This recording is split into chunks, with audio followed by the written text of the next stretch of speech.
Welcome to Flight Sim 2024.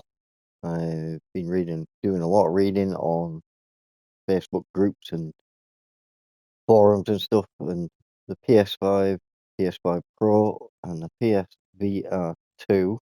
Some people are having a bit of a problem getting their PSVR2s to work. I'm going to show you exactly what to do.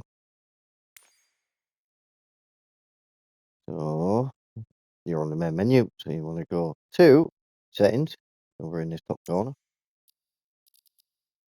And the first thing we're going to do is we're going to get your PSVR2 to work. So we're going to go Controls, sorry, yeah, Control.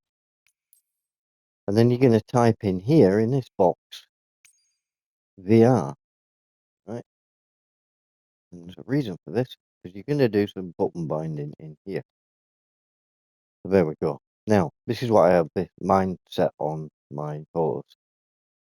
So to activate and deactivate VR mode. Now, if you go in VR, and then you go to VR mode, it says left control and tab, because it thinks you're on a keyboard, because the definition between the PS5 one and the definition between this gets confusing, the PS5 one and the one on PC, there is no difference on the game wise. It just thinks you're going to have a keypad regardless. But some of you don't. I've got a mouse. I don't have a keypad. I use the horse for typing in whatever I want. So therefore, you don't have a keypad. And it's really hard to see with a PSVR on, because you can't see down the nose like you can on a MetaQuest or anything like that. So you'll look at this and you go, damn it, can't change it. Well, you can't, because you've got controls and you type VR in. Let me out. Tell me off, because I can't use my mouse on this section. Do that again. Sorry, my fault. VR, because I thought I typed it in. I had, but it wiped it out. Do it. You come out and go back. So VR. So in here, this is where you do your button mapping. So in VR, to reset your camera, I've got that as a trigger on the horse, because it's just so easy just to pull the trigger and center straight up. Sometimes it can go a little bit off. Sometimes it goes off because it's your fault or whatever. It doesn't matter. So VR, activate and deactivate. Now, this is a tricky one because on here you button map so many things. You don't want your PSVR 2 coming in and out of VR mode, because you set it on a really simple button. So what I've done is I put mine on the downward arrow on the flight stick. No, the actual stick, not pointing it down. The little knobble will need to get on the top of the flight stick. So I push that down and I push L3, which is the big button, which is really hard to do when you're using one hand.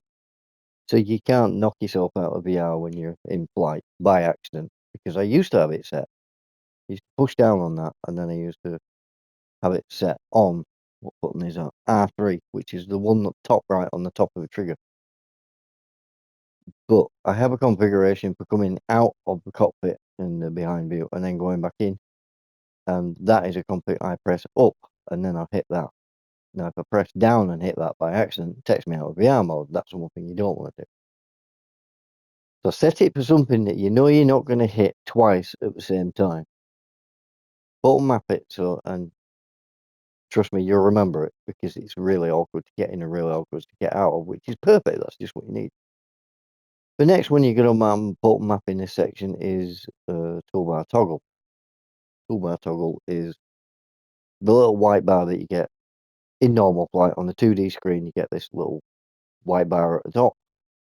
But in VR, it sits there right in the middle of your face, and you can't get rid of it. It's really annoying. So I've got set that as that little top right hand button. I just hit that and it disappears. And then if I want it back on, if I want to go into nav log or put your autopilot or anything like that, hit it and it goes back on, and you can just get in there and use that. So that's my 3 main button maps for the VR. And they work, and it's really good. So if you want to note that down, I'll give you a couple of seconds here to note that down. And then we're going to do something else. We're going to go and check out another important set of mapping, which you need. Because when you've only got the horse and a mouse, it starts to get a bit confusing on the mapping. Because on the T-Flight horse for the PS, you have less buttons than you do on the Xbox One.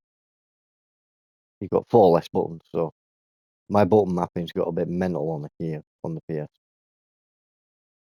Okay, so I'll take it you've noted them down, right? So what we do is we go back to general. Right? No, we don't go back to it. We go back to controls. After you go back to general, and then you go back to controls, and then you get this set of menus. So just scroll down to your character, player character. Right there it is. And click on that. Now movement. Well, let's go to interactions. So interactions, take control of character. Now I set that to L1 because that will put you in and out of a cockpit on the ground. So you'll do your flight checks, and then you can't find a handle to get in, or it's an aircraft where you just gotta get into it or whatever. It's just a quick fire button. Press it, and you're in the cockpit. Press it, and you're back on the ground outside. Which is really funky because if you do your engine startups and you want to just go out and have a quick look at like the heat gauge, which is really cool, the heat gauge outside, you just hit that button. So that's an important one. Your next one is your movement. So toggle crouch. When you go outside your aircraft, all your other button mapping disappears because that's all inside your cockpit. So you can I've set my stick actually for forward, backward, left, and right for movement. And then and to turn, I use the mouse, like you do on the outside view of your aircraft, like on the outside view. That's another confusing one. But set run, put to R2, and then toggle run. I've got up on the up or down on the D. That's up on the D-pad. So up on the D-pad. Crouch is down on the D-pad, on the little D-doggle. D-doggle, I call it. Little noggly doggle on the flight stick. So you press down, you go down. You press up, you run. It's pretty explanatory. I haven't bothered mapping all of that. You can map all that to your flight stick. I just go forward, backwards, strafe, left and right, and then I use the mouse to turn. So I just turn with the mouse.